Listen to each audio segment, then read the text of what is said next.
Hello, and welcome to this latest update on the work that Dorset and Wiltshire Fire and Rescue Service has undertaken since December. My name is Graham Meikle, and I'm the Facilities and Contracts Manager in the Estates team. In recent months, we've had a number of large incidents involving multiple crews and occasionally support from neighbouring fire and rescue services. Let's take a look at some of them.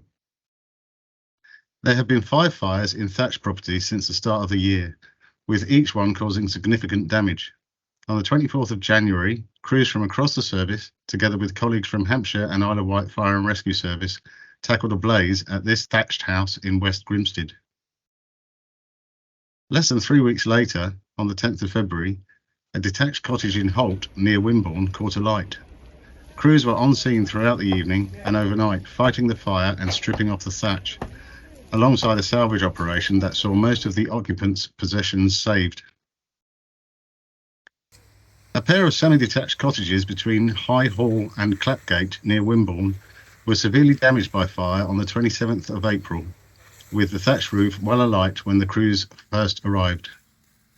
Volunteers from the British Red Cross Emergency Response Team based at Springbourne Fire Station also attended the scene to give support to the families affected. On the 10th of May, a 17th century thatched pub in the village of Alverdiston was devastated by fire. The complex construction of the building meant we had crews on scene for some 24 hours, stripping off the thatch and salvaging as many possessions from the inside as they could. Most recently, on the 20th of May, more than 50 firefighters tackled a blaze in the thatched roof of a house in Studley near Calne. Steady progress was made throughout the day, with possessions salvaged, but the crews remained on scene until the following morning to deal with hotspots. There's fire safety advice on our website for anyone who lives in a thatched property, so please do take a look. We were called to Constitution Hill Road in Poole on the 5th of February, where a derelict college building was well alight. At the height of the incident, there were over 40 firefighters in attendance, and smoke from the fire could be seen some distance away. Another derelict building fire happened in Bridge Street in Swindon on the 12th of March in a former pub. Crews attended from across the service area, as well as from Gloucestershire, Oxfordshire and Hampshire and the Isle of Wight Fire and Rescue Services, and it took over 13 hours to bring the incident to a close. This dramatic CCTV footage shows the moment that an electric skateboard caught fire in the 6th floor lobby of a block of flats in Bournemouth on the 13th of March. This was used on social media to remind people of the dangers of lithium-ion batteries, and attracted a lot of coverage. After a spate of fires at Bourne Valley Nature Reserve in Poole and an amber wildlife alert being issued ahead of the Whitsun Bank Holiday weekend, our media team released a YouTube video urging people to take care when out and about in our beautiful countryside. Sadly, on the 31st of May, around 4.7 hectares of gorse and heathland was destroyed by fire at St Stephen's Lane in Verwood. Over 60 firefighters tackled the blaze, which was fanned by high winds. Of course, we don't just attend fires. On the 16th of January, there was excessive rain, which led to multiple incidents of flooding, followed by an extremely cold night, which led to dangerously icy conditions, all in 24 hours. There were multiple road incidents, and firefighters had to bring 23 people to safety from various industrial units, which had been affected by the flooding in Three-Legged Cross. Behind every incident is hours of training, and there have been several multi-agency exercises in recent months that have tested our emergency response and also how we work with partners. Exercise Downbird was a simulated helicopter crash held at Bovington on the 20th of March, and fire crews worked alongside colleagues from the Royal Navy, Royal Air Force and Army. The aim was to create a realistic scenario and bring together all the different agencies that would be involved if such an incident occurred in real life.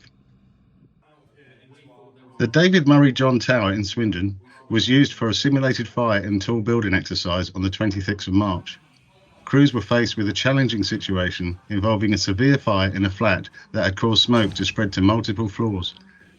Fire control also took part, giving fire survival guidance to people in the building. Fire safety in high-rise buildings continues to be a priority for our protection department, and new legislation came into force in January for any multi-occupied residential building of more than 2 stories. The team supported the National Fire Chiefs Council with their sprinkler campaign in May, with a case study video produced for use on social media. As part of our Save Safely campaign to help people affected by the cost of living crisis, the prevention team has been working with partners to help people keep warm safely. Last November, DCP Council gave us a £10,000 grant to provide electric blankets to people in need, and these have been delivered by charities including Age Concern and Waste Not Want Not. The road safety team ran a successful competition last year for young people to design posters and social media videos for pedestrian safety. The winners have now received their prizes and their artwork is being used. A new competition will be held this summer using Instagram and Facebook to show off the entries. During April, we supported an event by Litter Free Dorset to highlight the environmental impact of disposable barbecues. Over 60 volunteers, including service staff, dismantled around 8,000 barbecues, weighing in at over 7 tonnes, so that the component parts could be recycled.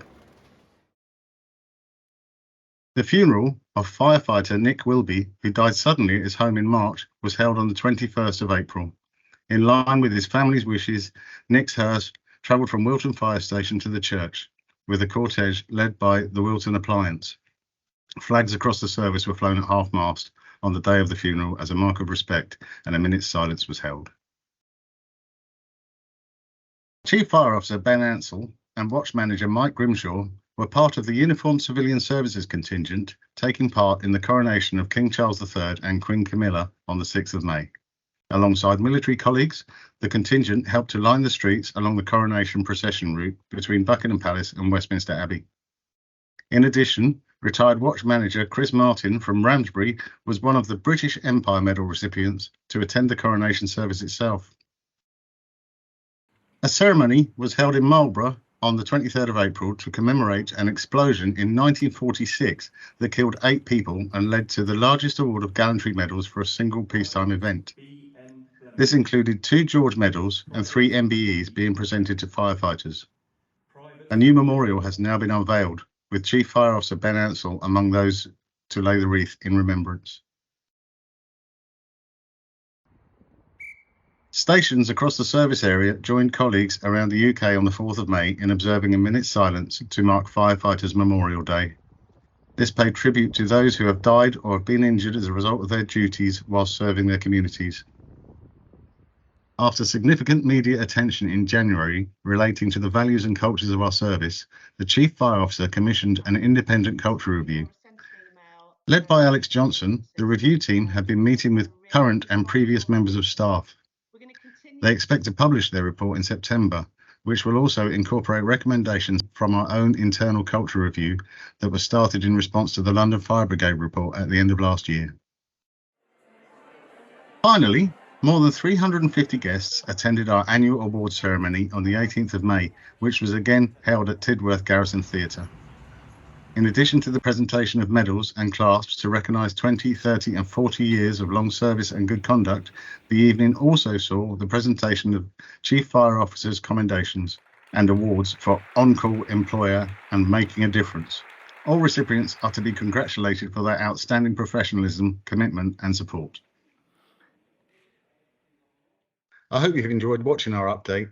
Please visit our website if you'd like any more information about anything you've seen.